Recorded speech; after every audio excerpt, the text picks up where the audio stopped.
Hey, be quiet, I don't got a lot of time, all right?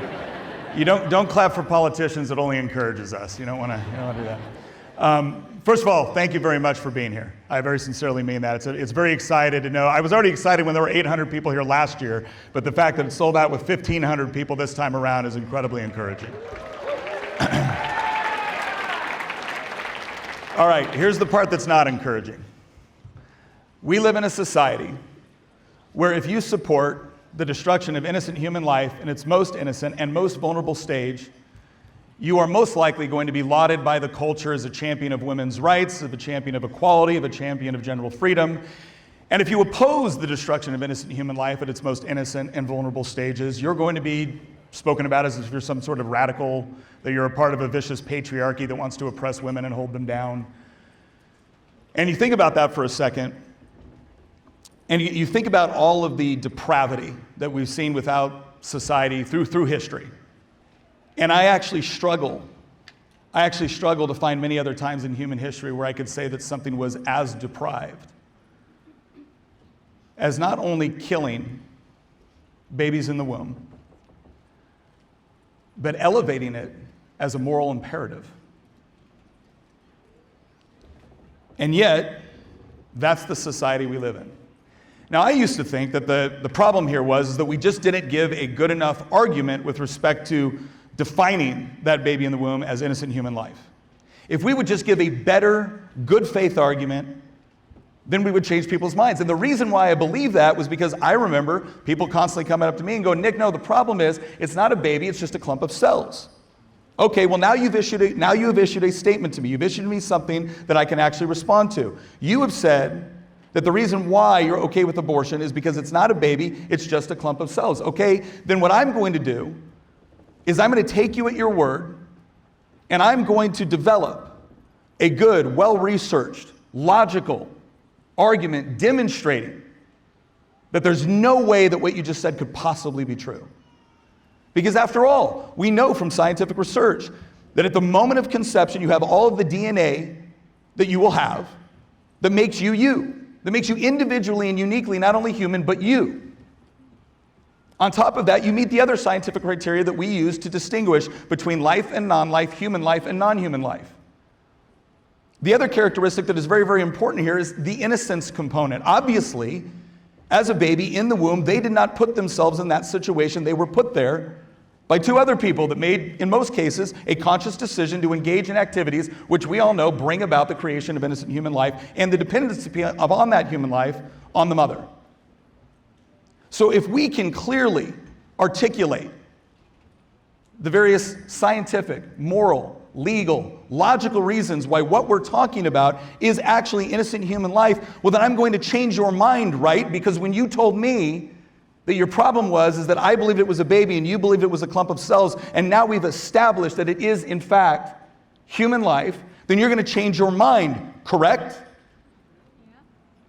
And yet, 10 years in a legislature, responding to those sorts of arguments, making those sorts of arguments, carrying legislation, I've discovered that we were making good faith arguments to people that had an entirely different motivation. And one of the things I think we need to keep in mind is that you can never underestimate the human capacity to justify the most vile of acts if you've convinced yourself it's in your own best interest. And then where it gets really sickening is when you elevate it to a moral imperative. So whose fault is it? Well, that's easy. It's men's. Because everything's your fault. Everything's your fault. You're too aggressive. You're not aggressive enough. You stepped up to lead too much. You don't step up to lead enough. You called back too quick. You didn't call back fast enough. Everything you do is either an ick, right? Or part of some deep-seated scheme to engage in patriarchal oppression. It is amazing to me that you young men, especially you young men, you guys, from what I've heard, are the dumbest, most incompetent, fat, lazy, stupid individuals on the planet. And yet, you have somehow managed to infiltrate and control every single political, economic, financial, and social institution on the country to benefit you at the oppression of everyone else. That's impressive, right? That's impressive. Boys, boys, boys, right? But have you ever noticed, I'm gonna stick up for the guys here a little bit, ladies, because the guys have been dumped on quite a bit.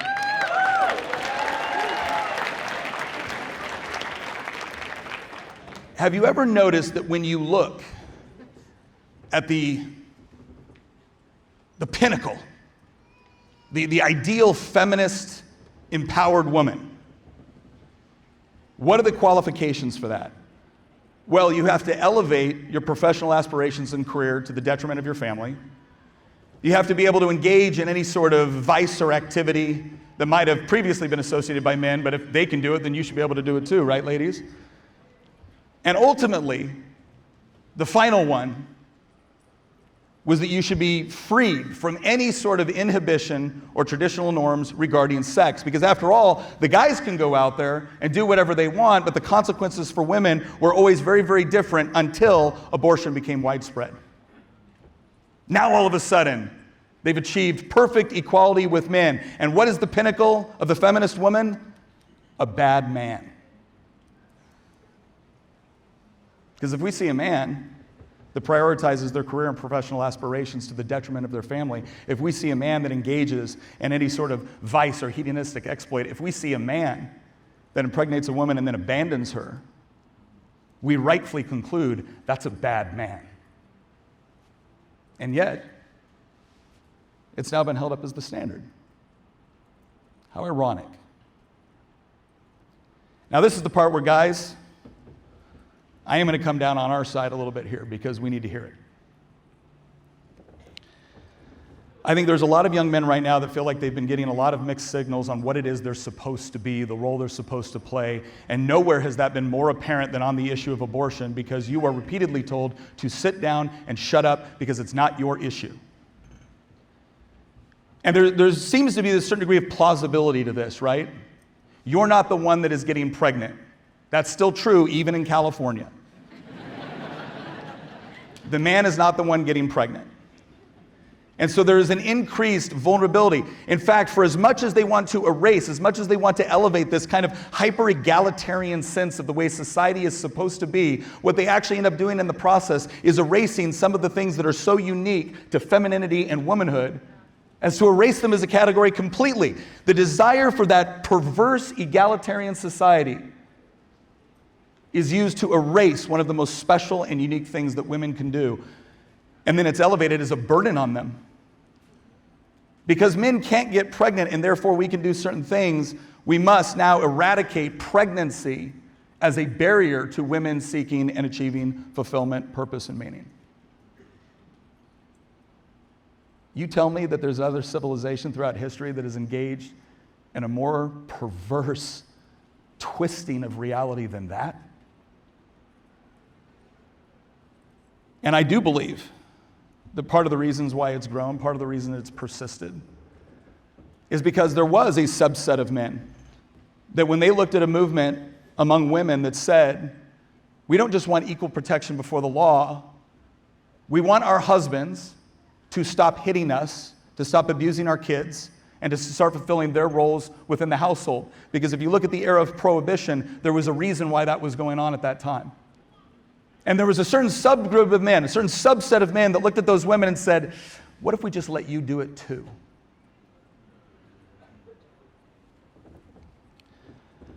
I know it's got to be difficult to get these mixed signals, to not understand what's expected of you.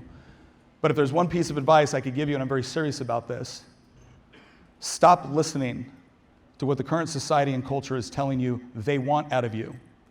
Because what they want out of you is to destroy you. The reason why they tell you to be quiet on this issue, among so many others, the reason why they want you to be guilty for oppressions or atrocities you never participated in because you weren't even born yet, is because they want to silence you. And they don't want to do that because you're weak. They want to do that because they know how strong and powerful you actually are. Ladies and gentlemen, there is no question that Live Action has been one of the most effective organizations when it comes to engaging in the culture in order to try to save the unborn. We are all excited right now that we have defunded Planned Parenthood. But ladies and gentlemen, read the fine print. It's only for 1 year. We have to keep up the momentum, and Live Action allows you to do that in one of the most effective ways possible by equipping people with the arguments that you need to win this argument culturally, and by engaging with the politicians that are making these decisions and taking the votes on the budget. So I want you to go over right now. I want you to text Nick, that's N-I-C-K, to 70723. If you give a monthly gift to Live Action of $20.25, that's your monthly gift, you're going to get one of these handy dandy coffee mugs. And we all know how much I love my coffee mugs, but I'll tell you what I love even more. I love the idea of being able to work hand in hand with an excellent organization to save the unborn, to defend the defenseless and the innocent. We have a unique point in time right now in order to make our voice heard and to have it affect real change. It's already happening. Text N-I-C-K, that's text Nick, to 70723. Make that monthly donation and help a great organization go out there and save innocent human life. Any of you guys seen the podcast Trigonometry? They do this thing at the end of their podcast, which I was not prepared for and didn't know about, where they said, all right, Nick, what's the one thing, we just talked for like an hour and a half, what's the one thing nobody is talking about that we should be? And I thought for a second, I said, well, I'm not going to say nobody's talking about it, but if you're asking me, the big thing that isn't getting enough attention, it's this: young men are going to revolt. Right? This whole narrative that, again, you're fat, lazy, stupid, oppressors, you're evil, you're all that. And my favorite one is, we don't even need men until there's a fire or a war or your streets need to be policed. And then all of a sudden, those tasks are predominantly performed by young men. It's almost like it's not just a social construct, but maybe a reflection of reality.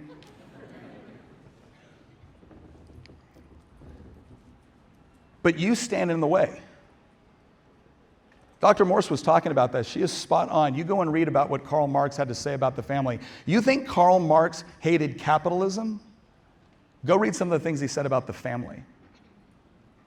He despised the biblical notion of family. He despised the various roles that were spoken about in that particular area. And they have done their level best to convince women to run away from it, but they have to convince you as men to sit down and shut up for it fully to take effect. But the problem is, it can't. You cannot tell the men that you expect to police your cities, enforce your laws, fight your wars, you cannot tell them to sit down and shut up forever. You cannot continually denigrate them and expect them to not have something to say about it eventually when they recognize a very important fact. And that is, despite all the veneer of civilization or Enlightenment philosophy or everything else, at the end of the day, force matters. And those who can impose force will ultimately have a say in how society is governed. So young men are going to revolt against this. And they should.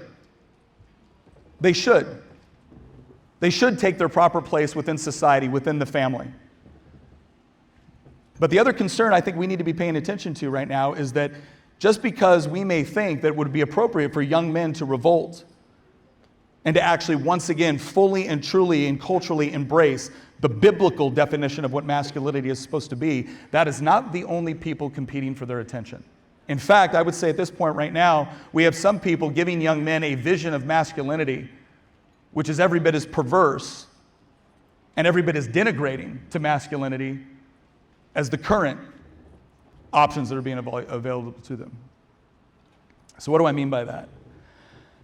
Well, I love the phrase toxic masculinity, because it's essentially how I know I'm winning a debate. If I'm arguing with a leftist and they all of a sudden accuse me of toxic masculinity, I'm like, oh, I'm crushing it. But there are masculine traits, right? There are feminine traits, there are masculine traits. When we talk about masculinity, all we're really discussing is the various traits that we generally associate with men. Competitiveness, sometimes singular focus, sarcasm, aggression, the capability and capacity for violence. Now, are those characteristics, are those traits toxic? It depends on the context. If I use my strength to beat you up and take your wallet, that is a toxic manifestation of aggression and a capacity and capability for violence. If I use my strength to stop the person trying to do that, that is a positive manifestation. So the masculinity is not what's toxic. It's the way it's being directed. Now, part of the problem with the way that I think we have taught young men, and specifically young men in the church, is that in our desire for our churches to be more culturally relevant, we have told young men that what they need to be is nice. How many of you are going to the speed dating event tonight, gentlemen? Okay. Let me help you out with something real quick. Do you know, this is important, do you know why nice guys finish last? Because they should. Christ, the pinnacle for us in our faith, was not a nice guy.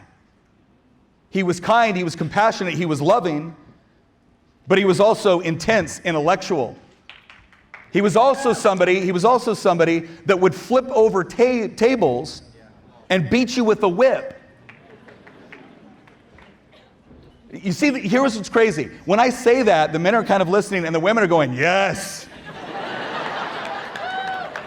No, there's a reason for that. There is a reason for that. All right, if the Christian men are just the nice guys, women will choose barbarians. You laugh, think about this for a second. Regardless of what feminism tries to teach you, men are supposed to be the protectors and the providers.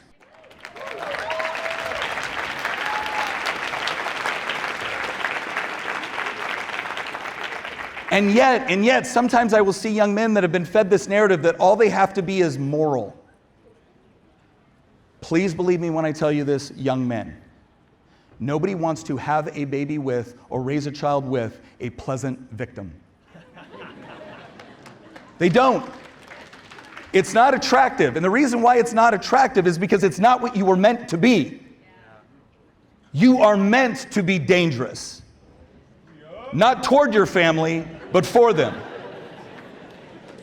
Not toward your family, but for them.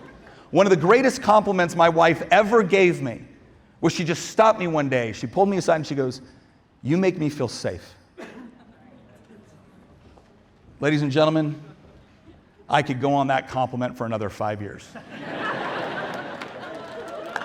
Okay?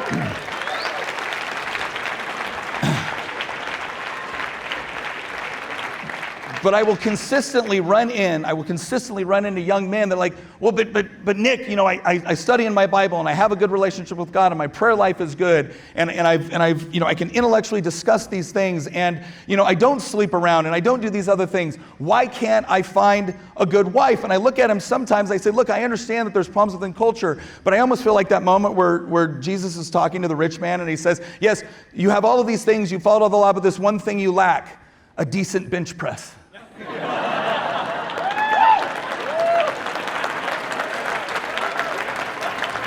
Okay? And the reason why I know this is important is not just from my own experience with my wife, but I remember I was raised a Christian. I was raised in a Christian home. I always believed in Christ. I can't remember a time when I didn't, but I can remember a time when it was effectively meaningless for all practical reasons in my life. And it wasn't because I wasn't aware of the truth. But at this stage in my military career, I had gone through infantry school, airborne school, air assault school, sniper school, ranger school, the SF qualification course. I was a Green Beret, I'd been to combat. Like, I felt pretty good about who I was as a man, and yet there was this component of my life that was missing, and it was this superficial commitment to Christ that had no practical application in the way that I led my family, raised my children, or interacted with my community. So who was it? Was an incredibly intellectual and articulate theologian that snapped me out of it? Was it somebody that just presented this incredible argument for why I needed to do a better job and actually assume the proper role in leadership as the spiritual head of my household. Was it any of that? I'll tell you what it was. It was 3 men. One of them was my neighbor, Anthony Brown. One of them was a team leader I had in Special Forces, Ryan Nienaber, and the other gentleman, I can't remember his name because I didn't know him for that long, but we went to a course together, and the impact that he had and his boldness was just really significant. I did not listen to those men because they were adequately or sufficiently moral. I listened to them because I was absolutely positive any one of them can handle themselves in a fight. I had been presented with all kinds of very genuinely good Christian men who understood Scripture, who understood all of those roles. But what I was looking for was somebody that I could respect as a man in that basic sense of being able to protect. This was a guy that could handle themselves in a firefight. Because that's what I wanted to be. I wanted to be the sort of guy that could handle themselves in a firefight. And now all of a sudden I'm reading these guys that it's not an either-or proposition. It's not be a nice, docile Christian man or a warrior. They're supposed to coincide. And these guys exemplified that for me. They earned my respect in a category of masculinity that I admired. And so I wanted to listen to the rest. And I realized that the very thing that made them good Christians also made them better warriors. It made them better protectors. It made them better providers. See, the hedonistic version of what you're being fed right now from certain elements of the internet that say, well, yeah, absolutely, you've been lied to about feminism, you've been dumped on your entire young life, and what you need to do now is you need to be able to develop yourself physically, professionally, socially, so that you can go back and take what is yours, so that you can have the cars, you can have the wealth, and you can have the women. That's what you're being told. And that's a pretty appealing message when there's no other one being presented by anybody you respect or admire.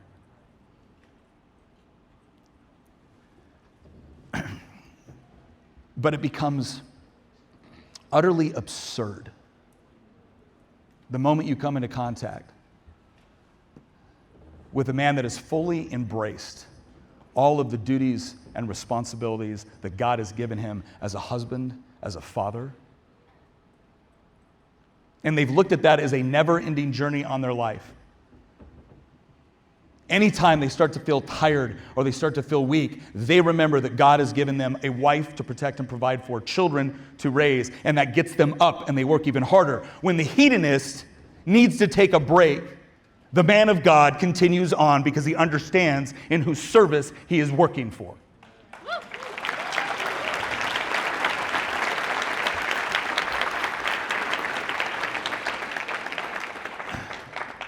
The question is, are you going to develop those core capabilities in order to fulfill it? It is not good enough to just be moral. Of course you should be moral. It's not good enough to just make good arguments. Of course you should do that. But ladies and gentlemen, we have plenty of people that have been moral and made good arguments, and we still live in a society where you can kill the unborn and be celebrated for doing it. Meanwhile, you are silenced if you speak out against it. That is what happens when Christian men decide that it's more responsible, it's more appropriate to be nice than to actually boldly declare the truth.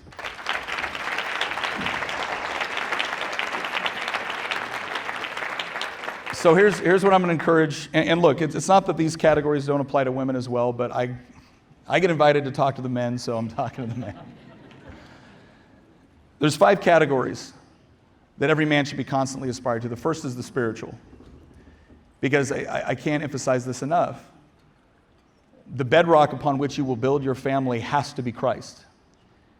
Anything else, physical attraction, interests, common goals, all of it will fail you in the moment of crisis. My wife and I both came from broken homes. Both of us came from multiple divorces. We got married at 19 and 20. We had people at our wedding betting on how long it would take for us to get divorced. But there was 2 things that we did right off the bat that made all the difference. One is regardless of our ability to effectively engage in it, we still had that fundamental commitment to Christ in our marriage, that was going to be the bedrock upon which we built it. And it was so strong, and this is a testimony to how much God blesses this, is that even when we weren't living that way, that initial commitment was honored by Christ in our marriage, and it kept it from ever getting to a point where we couldn't recover. But that has to be the bedrock because it forms the basis for objective morality and objective truth. And there are going to be times, no matter how much you love each other, where you fight, where you have disagreements. And the question is to what do you appeal? To whom do you appeal? The second is that we decided very early on that it was her and I, ride or die, forever. And a lot of people now, I think, well, you got lucky. Really? Both of us came from homes with multiple divorces.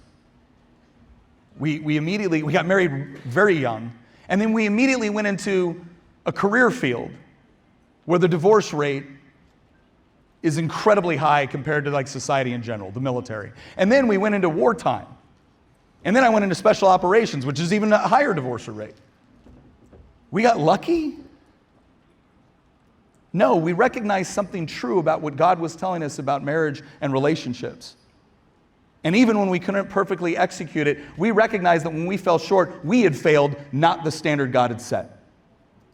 And so there was always something to strive for.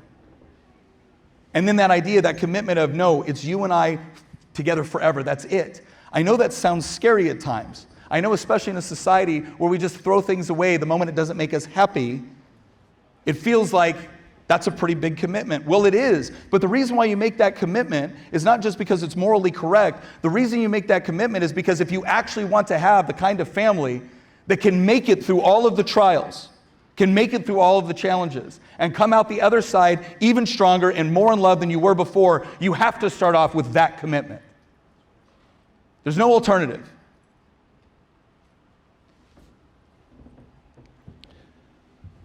So to the men, here's what I'll say. Develop the spiritual. You also got to develop the emotional. What I mean by that is you need to be able to keep your emotions under control. There will be a lot of people now that say, oh, I want a man that can cry. No, they don't. That doesn't mean there aren't appropriate times to cry. I will tell you right now, when I walked my daughter down the aisle, and I gave her away to my son-in-law, who's a great guy, and we did our final daddy-daughter dance, and she played the song Cinderella, because it was the song she had picked for us to dance to at every daddy-daughter dance we'd ever been to. And she told me I had done a good job. I lost my crap. Right? But a man, a biblical man, keeps his emotions under control so that he can be strong in the midst of the storm. You do have to develop yourself intellectual. I don't mean to imply that the intellectual arguments that we make and the understanding that we bring to these issues are not important. They are. They're just not sufficient in and of themselves. You can't just win an argument. You also got to be able to win a fight. And that's where the physical comes in. Guys, get to the gym. Get to the gym. You're going to do this for two reasons. If you take seriously your obligation to protect and provide, all right, protect and provide for your wife, well then if you're in better shape, you're going to be able to provide better and longer, right? If you're in a fight, you can go more than a couple rounds. And when it comes to loving your wife, you also want to be able to go more than a couple rounds.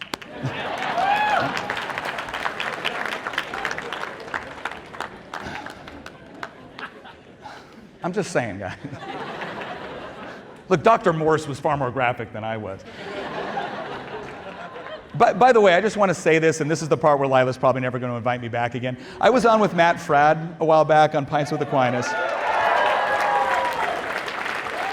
And we were talking about we were talking about kind of the problems with the culture of sex in America right now, and I was saying, well, you know where it's really bad is in special operations. Because you have a lot of guys that are in reasonably good shape, fairly confident about themselves, going to a lot of faraway lands with a lot of temptation and a lot of opportunity. And I said, I used to get made fun of because I've only ever been with my wife. And guys would, kind of joke about having casual sex. And I said, casual sex, that sounds like it sucks. I get the kind with my wife, which is awesome, so I'm not interested in casual anything.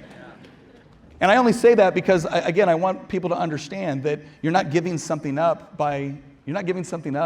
by actually committing to this kind of moral order that God has given. He's actually given you the moral order so that you can more fully embrace and appreciate all of the benefits of marriage as a result.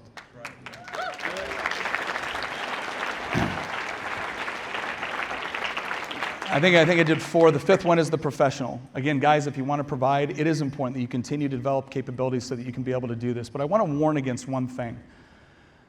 I'm not telling you that biblically there's a time or a place that you have to get married or can't. What I'm saying is there are some people that have this idea that what they have to do is build this whole life and then add somebody to it. Now, maybe in some cases that's appropriate. Maybe that's what God's calling to you. Maybe He has different plans. I'm not judging any of that, but I can say there is something so powerful and so incredible about the fact that I know my wife bet on me when I was nothing but potential. And at that point, it probably didn't look like a lot of potential.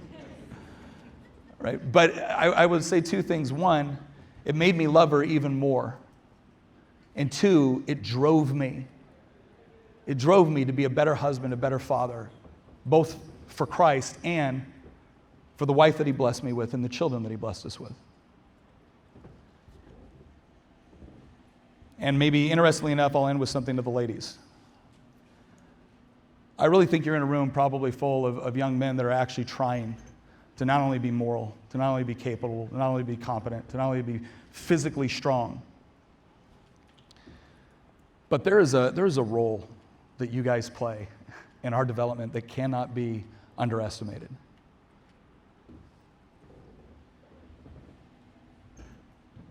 Anytime, and there have been times where I was confronted with either difficulties or challenges or danger. I can remember one time in particular where I thought my next move is probably going to get me killed. And that was in Iraq in November of 2008. But I remember in that moment thinking, if I don't do my job right here, regardless of what the cost is, I will not be the man my wife thinks I am. I will not be the father my daughters believe will protect for them no matter what. And I will not be the sort of man I am telling my son he needs to be. So, gentlemen, remember something. The title of being a Christian man is not a bunker you hide in. It is a banner you carry headlong into the fight for everything that you care about, everything that you love, so that everybody knows that no matter what comes, no matter what the challenges, no matter what the temptation, no matter what the danger, you will be there fighting. Not because you hate what's in front of you, but because you love what is behind you.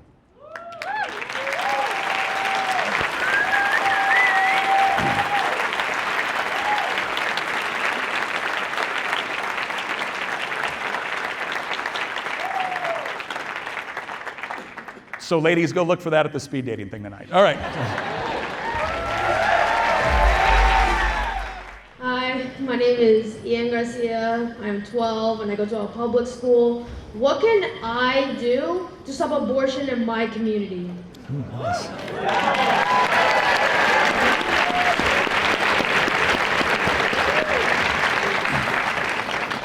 I would just say that one of my favorite verses, 1 Timothy 3:15 is, first sanctify Christ in your heart and always be prepared to give a response for the hope that is in you, but to do so with gentleness and respect.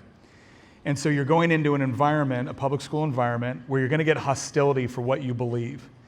And so what it does is it presents a challenge and a responsibility, because you're talking about a highly controversial issue where probably the majority of people disagree with you. But if you can articulate it, you can talk about why it's important to you, why you believe it, and you can do so while at the same time being noble and dignified in that response and bold in your convictions, people respond to that. They respond to courage.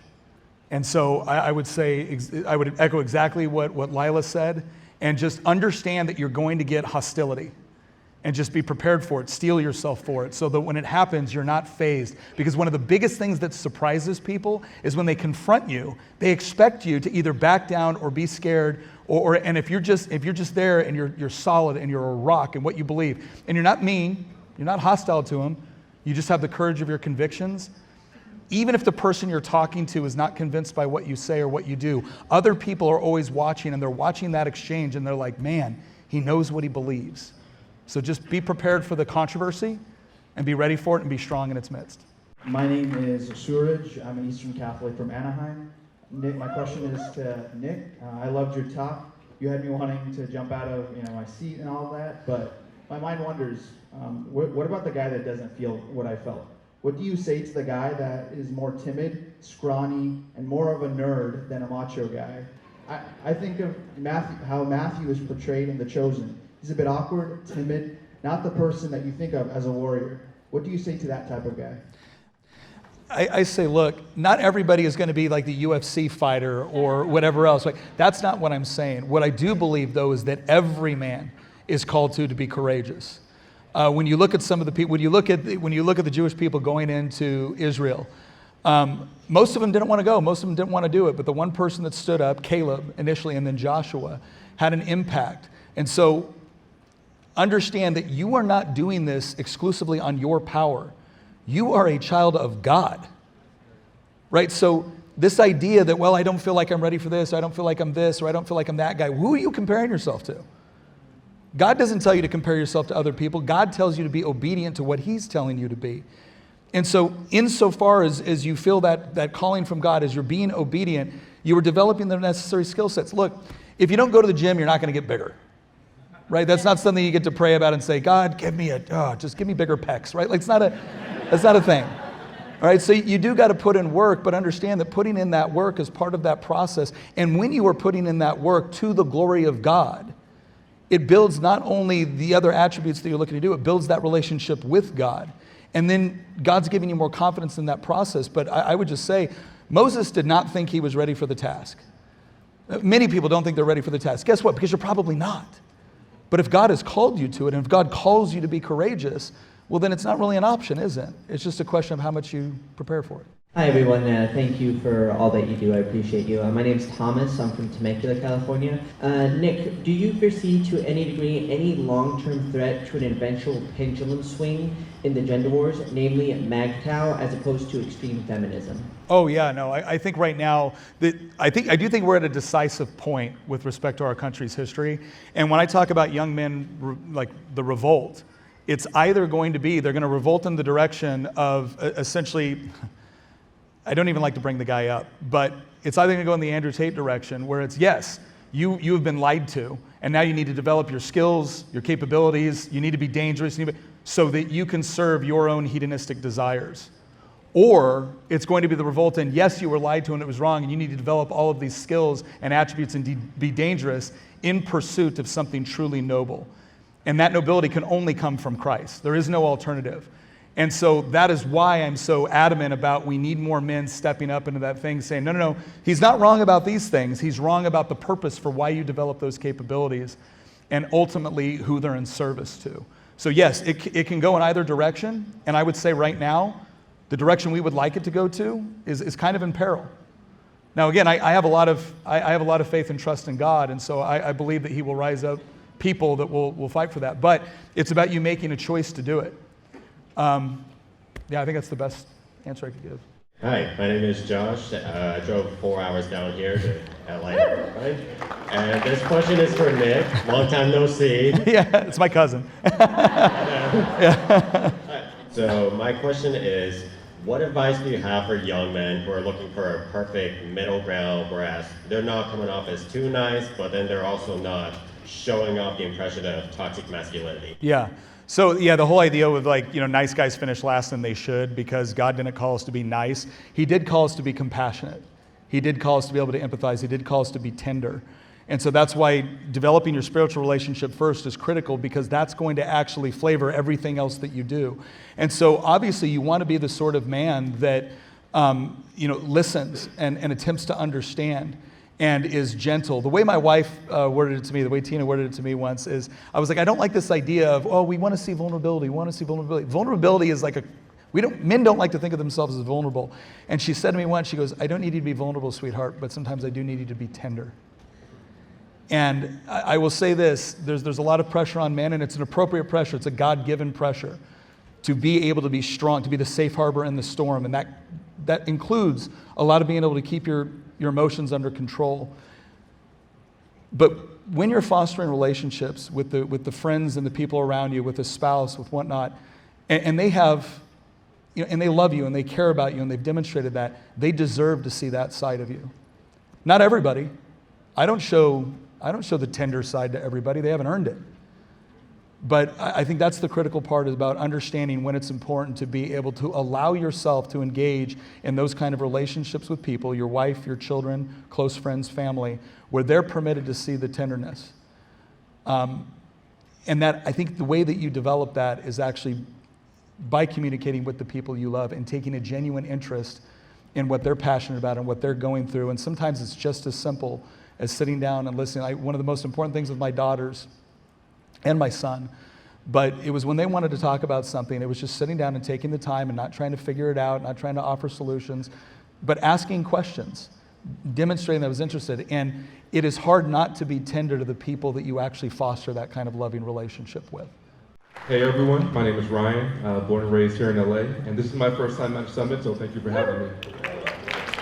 So my question is, when it comes to this idea of the culture war here in the US, what is one major area or approach that you feel that young conservatives can do better in so that we can be more effective? I think the first thing to remember when we're fighting the culture war is the object is not revenge, it's righteousness. And the first step in that is recognizing that we're not. We represent somebody that was righteous, and that's Christ. And our goal is to constantly seek it. But there's a humility that takes over when you're speaking to someone, when you realize that you are not ultimately the model of what it is that we're searching for or that we're trying to achieve, but we're pointing to it, and we're striving to be more like it. And the way I've described it before is the person I'm talking to is ultimately not my enemy. My enemy is not flesh and blood. And if we can remember that, then I think we're far closer to the sort of evangelism and the argumentation that Christ and the apostles modeled for us. Dylan, good to see you guys again. My name is Andrew. I'm a college student out in Sacramento County. This one's going to be mainly for Nick. As someone who has had to jump through hoops to practice Second Amendment rights to the fullest extent a civilian can in California, how do you respond to the argument that being pro-life and pro-2A are mutually exclusive?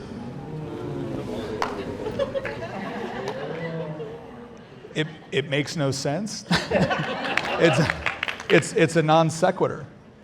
It's a non sequitur. Here's my question. When somebody who says that they're, let's say they're pro-choice, but or when somebody says you can't be pro-life and pro-gun, the question I ask is, okay, why do you say that? I make them explain their statement, because again, it's a non sequitur argument. It doesn't follow. And they'll say, well, think about all the children that have been hurt, the school shootings. And I'll say, okay, so I have a question. When a school shooting takes place, what's the first thing everybody does? Well, they call the police. Oh, I see. So just so we're clear, the first thing that happens when a bad guy is doing something bad with a gun is we call good people with guns to show up and stop that from happening. Well, why would you do that? A gun is an inanimate object. The real fundamental question here is, and this is the question you ask back, especially if they're pro-choice, is why do you have a problem with children dying as a result of gun violence? Now think about that for a second. We all know the answer to that question.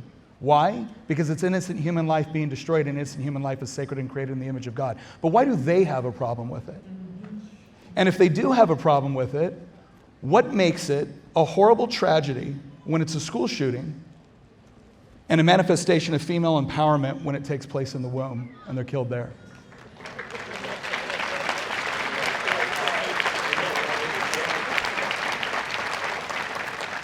Their problem is they put all of their emphasis on an inanimate object instead of the action itself. And again, it's just an argument that doesn't follow. Hi, my name is Luke Cariotti. I'm a senior at J. Sarah High School here in Orange County. And my question is mainly for Nick. What is your best piece of advice for high school students, especially freshmen, sophomores, who are more shy, who are scared to stand up for the pro-life movement, especially in class when we're talking about it, and they know what they need to say and the right thing to say, but they're scared from social pressure from their classmates, and how do they respond to hate from them in the best, most constructive way? Sure. Well, I think first and foremost, we have this idea that if we just present the right argument, they're not going to hate us. They're going to hate you. All right? They hated Jesus. Like I always say that, like everyone demands that you're not allowed to say anything unless you're perfect, because otherwise you're a hypocrite. Well, the first time a perfect guy was here, we crucified him. So let's not pretend that if you were perfect, they would be fine on this. The other thing I like to say, and I'm more extroverted, right? So I find, I'm sure that comes as a shock. Now, one of the jokes I used to always tell my students when we were talking about, argumentation, I said extroverts sometimes give themselves too much credit for being able to say out loud what they read from an introvert. Right? So the introvert went down, really thought about this, wrote it down, collected their thoughts, put it in, and they may not get up on a stage and say it, but then I read it and I get up here and I'm like, look at this smart thing I said, right? So understand that, again, God calls us to different purposes. It may be that the point of the introvert in that particular situation is to sit there and observe and not be thinking so much about how they would respond in that particular moment, but maybe it is to deeply analyze what they've just heard, what was said in response, what are the various arguments. Maybe it's to take time to write it down and really consider it more comprehensively. And maybe there will be other times where it is time to speak up, but what I've noticed is the more time that you actually spend trying to understand something, and study through it and pray about it, the more capable you will feel in the moment when it is time to speak up. And so here's the other thing I'll say is that boldness is not about just every time an opportunity presents, acting on it. Boldness is a combination of being so in tune with the leading of the Holy Spirit that you know what to say at a particular time in order to actually achieve His purpose, not just win an argument. And I'll show a really quick story of this. When I started really getting into Christian apologetics, I was so excited because I loved debate, I loved argumentation, I wanted to do it. I was going to defend God because apparently He really needed Nick Freitas to make sure that, He was real. And I was debating with this one guy, and we're debating on the existence of God. So the premise is either God exists or God doesn't exist. His premise is God does not exist, and we're having this discussion. And he stops in the middle of it, and he goes, "Do you believe if someone commits suicide, they go to hell?" And I responded with, "It's irrelevant to the topic of the conversation. That is a red herring fallacy, because whether or not you do or you don't has no bearing on whether or not God exists. So stick to the topic." You know what I should have said? "Why do you ask me that?" Because if I would have said, "Why do you ask me that?" gosh dang, I would have learned that his wife had committed suicide. And he was deeply struggling with this idea about a good God, right? And what this potentially meant or the implications for his wife. But I was so concerned about winning an argument, speaking up, being bold in the moment, that I missed an opportunity to actually listen to the leading of the Holy Spirit and do what I should have done in that particular moment. So please don't think that when I say be bold, it means be the loudest or the quickest to respond. Oftentimes, it's about sitting and trying to properly understand and waiting for that moment where you get that nudge where it's God like, okay, now. So I hope that answers that. Hi, my name is Arnie Hernandez. I'm from San Diego, California. This is my second live-action Young Leader Summit. 100%. And I have a question to Nick. I have a dream of one day running for office myself. And since you're an elected official, how can you be boldly pro-life and at the same time you're dealing with the swampy-ish Republicans? Oh, yeah. Oh, gosh, yeah. It's your own side that'll break your heart. The other side makes you mad, but it's your own side that'll break your heart. Here's what I'll say. The most important thing that you can do before you ever consider running for office is ask yourself, what are you willing to lose your seat for? It's become the primary question that I ask somebody when they ask me about running for office, because I have people that have all these notions and ideas about what they're accomplishing, how they're going to do it, and what they would like to do. When you actually go through the process of running for office, and it consumes your entire life, and you've knocked on 5,000 doors, and you've made all the arguments, and you finally win, and you're in there, and you get constantly convinced by others that, well, you got to be careful, because you can't do anything good if you don't get reelected. And then all of a sudden, getting reelected becomes the most important thing. When in reality, like with everything else in life, the most important thing is to be obedient to the purpose God has set before you in whatever capacity or position that you have. So a big part of it is just understanding, I will die on this hill. I will die on this hill, and if it costs me my seat, that's fine. That's fine. In fact, I will consider it joyful. I will consider it an honor to be able to sacrifice something for my God and what I believe. That's step one. Step two is then you start to ask yourselves the process. What can be achieved reasonably through legislation? What can be done in this process? How do I develop the arguments? How do I interact with people? I always tell people when I speak on the floor of the House of Delegates, someone will say, well, you're not convincing any of them. I'm like, good. I'm not talking to them. I'm talking to their constituents. Because if I can't convince them, I'll convince the people that elect them. And so understand that every opportunity when you're given a platform is an opportunity to speak the truth in love and respect, and see it as such. And sometimes you might be able to achieve legislative victories, and sometimes you might just be able to achieve standing up for something that you believe in and convincing someone you'll never meet. But the most important thing is to always remember that it's not about holding the seat. It's about using the platform, the position that God has had you to bring glory to Him and to achieve His purposes.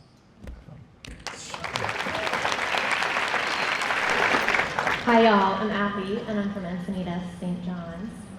So, just a dating question, I feel like it's lighter, but what advice would you give to those of us dating that are discerning if it is too big of a risk to date someone that isn't as far along in their faith journey and isn't yet, so I don't know if I'm getting English. I'm 35, so, and like, you guys all seem so young. So if they're not as convicted as we are, like Nick said, though, if they have potential, what should we do? I'm a big fan of the mission field, but dating is not part of the mission field. You're not dating to convert. For me, I'll just tell you what I told my daughters and my son, because the same rules applied. I was like, you have to build your marriage on Christ. There's no other firm foundation. You have to. And so there has to be some basic commitment to that principle first. Because if that's not firmly in place, you either run the risk of wasting a whole lot of time within a dating relationship, or you get married to someone that's not a Christian, and then now all of a sudden you're confused when they don't behave like one. Right? That's not a reasonable expectation. And so the nice thing about this is it narrows the field. Right? 8 billion people on earth. I don't even got to consider all the ones that don't share that basic faith commitment. Now, there may be differences of opinion on certain aspects of theology or whatnot. I'm talking about that basic fundamental both to Christ and to Scripture. And the reason why I think this is so important is because it forms the foundation for objective truth and objective morality. So even though I'm the spiritual leader of the household and I recognize that as my responsibility in my marriage, and my wife recognizes that as my responsibility, that doesn't mean I'm a tyrant. So what does she appeal to when I'm wrong? Scripture. She can say, honey, I'm sorry, I disagree. I recognize but I disagree with you, and here's why. And I'm beholden to that. And having that objective moral authority that both of you can appeal to is absolutely critical for when you hit rocky times. Because there's going to be points where you don't agree or you're in different places within your walk and things of that nature. But what is the foundation that you can return to in order to build from and adjust on the fly? The other thing, too, I think is really important is talking to people about what your expectations are for marriage. Unspoken expectations will breed resentment. So if you're in that dating process and you're talking to someone, in an environment like this, I'm willing to bet most of you don't see dating as just a fun little thing that you do. It's a question of, are we compatible for getting married? Is this a union that God would bless? And so discussing expectations, my wife and I were, again, 19 and 18 when we first started in these conversations. How many kids do you want to have? What do you see as the role of the mother? What do you see as the role of the father, the husband, the wife? What happens when here's a good one. What happens when we start having kids? We're both going to work right now, but what happens and my wife said, I don't want to have to work when we have kids because I want to be able to fully embrace the duties and responsibilities associated with being a mother. And I said, great. Then I see my obligation is to be able to provide financially to achieve that, but you also acknowledge that once that moment comes and your income goes away, we're not living the same lifestyle that we did with 2 incomes and no kids. Now, a lot of people think, well, that's obvious. Yeah, until you're in the moment and all of a sudden there was expectations that haven't been met. And now who's failing as a result of that? So starting from that firm commitment, that foundation from which you can build anything and endure anything, and then talking about what are those reasonable expectations. Interests and stuff like that are nice, but honestly, I have interests now that I never would have had without my wife. I didn't know I liked Jane Austen. Right. I didn't know. I mean, she has upped my sarcasm game like you would not believe. Love Jane Austen. So I would just say the faith commitment is, I think it is a non-negotiable. Unless you're Hosea and God has said, then that's non-negotiable. Then have honest conversations about what your expectations are out of life and be specific, because honestly, it's kind of fun. And to talk through things. And then do that also knowing that things are going to change throughout life and marriage, but you have a point where you guys agreed on something and now you're going to come together and talk. Here's the last piece of advice I will give you. Don't marry anyone you haven't had a serious argument with. Because if you hadn't had a serious argument, I see couples like this, oh my gosh, we never fight. It's always so wonderful. You have not talked about important enough things yet. Because you are going to have serious arguments within marriage. And so go through that process of being able to passionately argue about something and come to that point where you can effectively communicate, because ultimately the whole purpose of an argument within marriage is not for one side to win, it's for both of you to win. And being able to go through that process and make it through is kind of a critical part, I think, of the dating experience. I wasn't going to comment on this, and it wasn't about dating. It was actually about something that was said earlier with respect to a Christian couple facing infertility. And I don't know why, but I just feel led to say it, so I'm going to say it. It is perfectly natural for a good Christian couple that want to have children to go through every moral process possible to be able to do that. But what I would also encourage you to consider, and I know this sounds very convenient because I have the blessing of children. Do not fall into this trap to thinking that you've done something wrong or one of you is to blame if for some reason you can't have children. It's not God punishing you. It should never be a source for looking at a husband or a wife and feeling like there's something wrong or missing or broken because they can't do that. I think that is absolutely critical.